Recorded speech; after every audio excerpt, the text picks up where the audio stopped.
De hoje, Cuidado com os curandeiros, um texto escrito pelo pastor Elienay Cabral, publicado no jornal Mensageiro da Paz em fevereiro de 1976.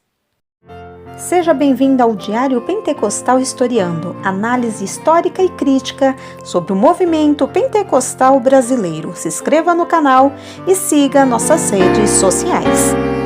O povo que não conhece a sua história está condenado a repeti-la.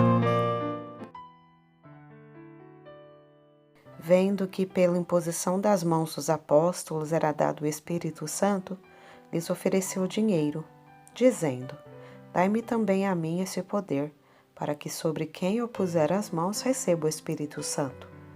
Mas disse-lhe Pedro: O teu dinheiro seja contigo para perdição, pois cuidaste que o dom de Deus se alcança por dinheiro.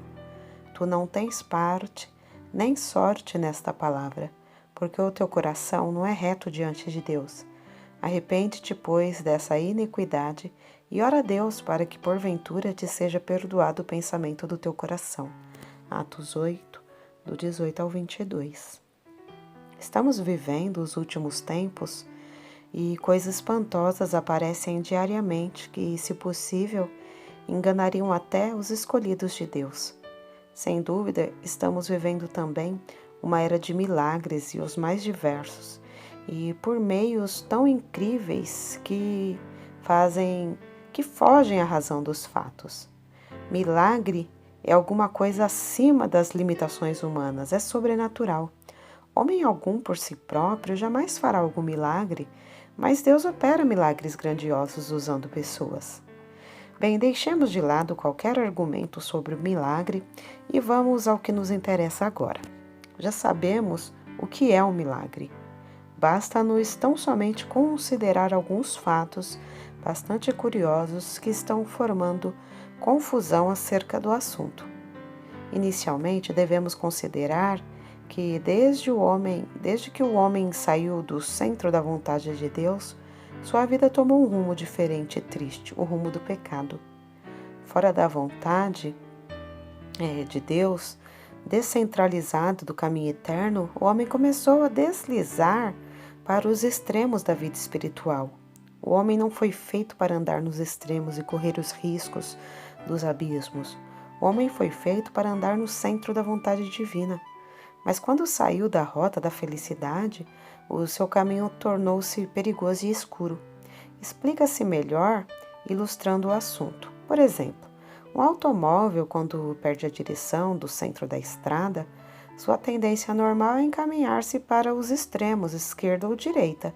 Por mais que o motorista tente colocar o carro no centro da estrada, a tendência do carro será o de dirigir para o outro extremo, correndo o risco de cair num abismo, e isso acontece também na vida espiritual. Quando saímos do centro da vontade divina, nossa tendência normal e pecaminosa será de desviar-se para os extremos. O que desejamos mostrar nesta ilustração é o perigo dos dois extremos com aqueles que tratam dos negócios de Deus. Existem os fanáticos e os incrédulos, e entre os dois encontra-se o aproveitador, o falso ensinador, o mercenário, o filho da perdição. No texto que apresentamos por base de nossa mensagem, encontramos um homem que tipifica perfeitamente alguns falsos de nossos dias. Esse homem chamava-se Simão e era um conhecido mágico na cidade de Samaria. Muitas pessoas seguiam por toda parte porque ele os iludia com suas artes mágicas.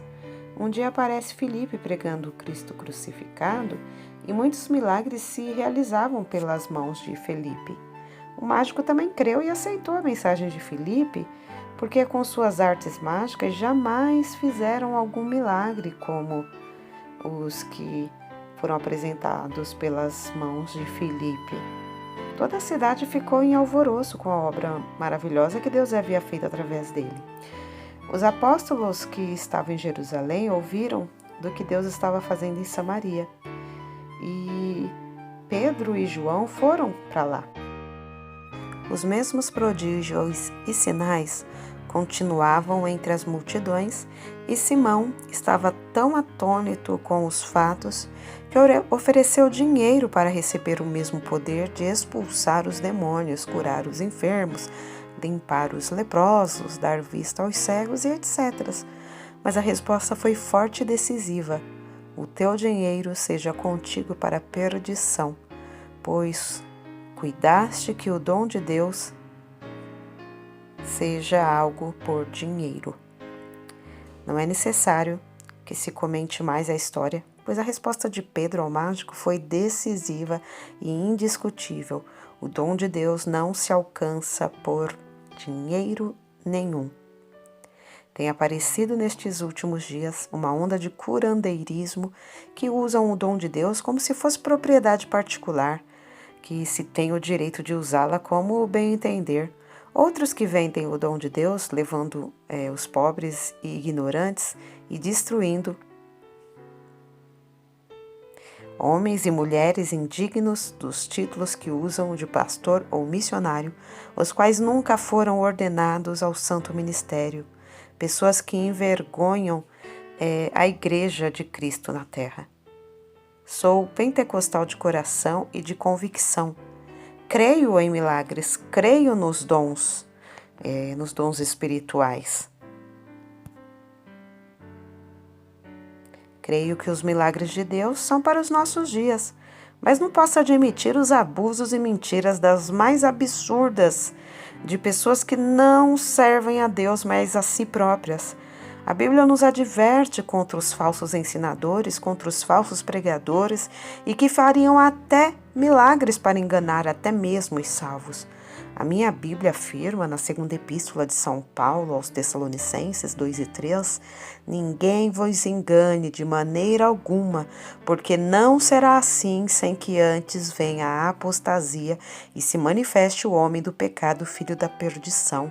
Não tenho nenhuma pretensão de falar contra qualquer pessoa, mas minha intenção é a de refutar os enganos e mentiras que tenho ouvido e que tanto têm prejudicado a verdadeira obra de Deus.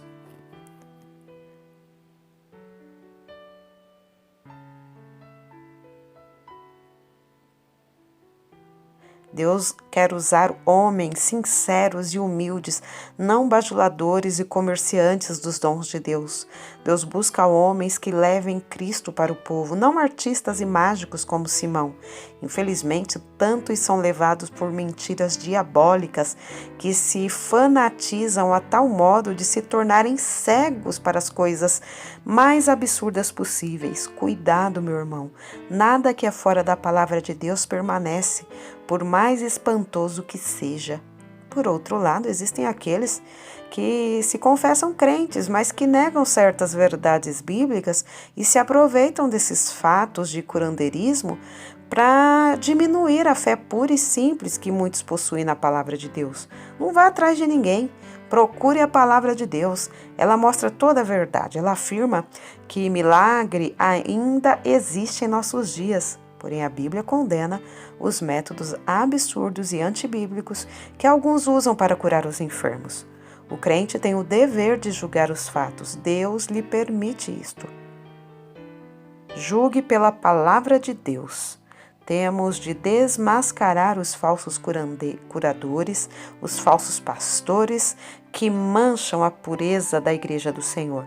Esta mensagem é o resultado de uma revolta íntima que me invade o peito. Sim, revolta, porque como ministro do Evangelho, não somente eu, mas todos os servos de Deus temos a obrigação de levantar um muro contra os deturpadores do Evangelho sacrossanto de Cristo.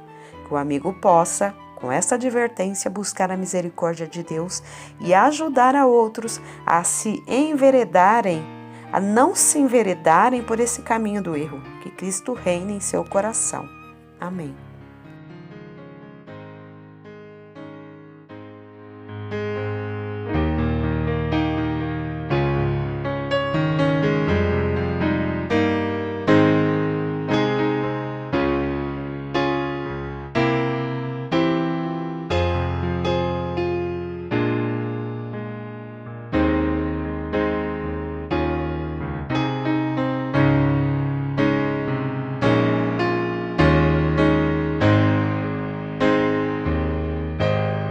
porque nada podemos contra a verdade, senão pela verdade. Segunda carta aos Coríntios 13:8.